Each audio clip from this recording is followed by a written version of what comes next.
Bonjour, nous sommes le 5 janvier et vous avez vu depuis le début de cette semaine, avec la fête de Basile et Grégoire, fondée sur l'amitié dans le Christ Jésus, une amitié incroyable de la terre vers le ciel, de ces deux saints évêques réunis dans une même fête, nous avons vu que la source de cette amitié, c'était Jésus.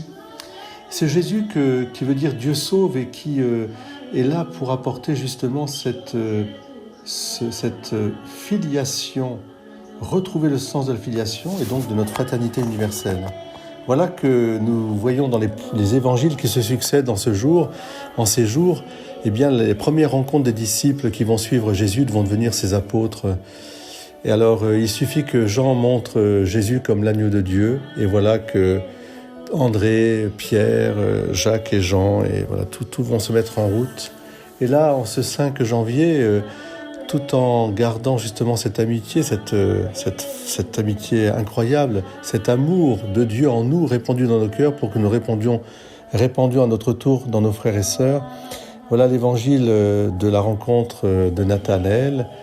En fait, André a conduit Pierre à Jésus, et c'est là Philippe qui a rencontré Jésus et qui va voir Nathanaël en Galilée. Ils sont là, et Philippe dit à Nathanaël, nous avons rencontré le Seigneur. Voilà, c'est lui le Messie, celui qu'on attendait.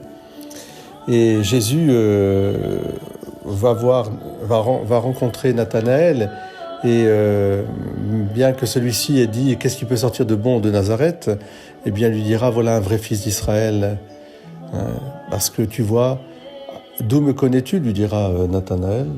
Il lui dira « Avant que je te rencontre, tu étais sous le figuier, je t'ai vu. » Alors, Rabbi, c'est toi le Fils de Dieu. Si cette simple phrase a décidé Nathanaël à dire cette profession de foi incroyable, c'est toi le Fils de Dieu, c'est que nous le serons au ciel. Qu'est-ce qui pouvait bien se passer sous le figuier ? Ce que l'on peut être sûr, c'est que Nathanaël sera fidèle à cette amitié.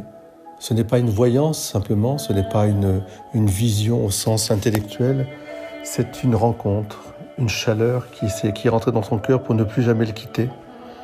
En disant ça, je pense à tous nos amis, à ce Nathanaël que j'ai rencontré ce matin, qui est aussi de confession juive, qui est rentré avec ses parents dans l'église, qui a prié. Ses parents juifs lui ont expliqué la fête de Noël, lui ont montré la crèche. C'était très beau, très touchant.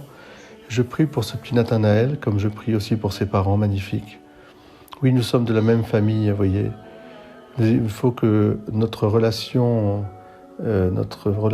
juive et chrétienne soit une relation de frères, avec beaucoup de confiance, beaucoup de partage, beaucoup de sympathie, beaucoup de partage de la parole de Dieu. Nous avons la même éducation biblique, la même éducation, je dirais, rabbinique.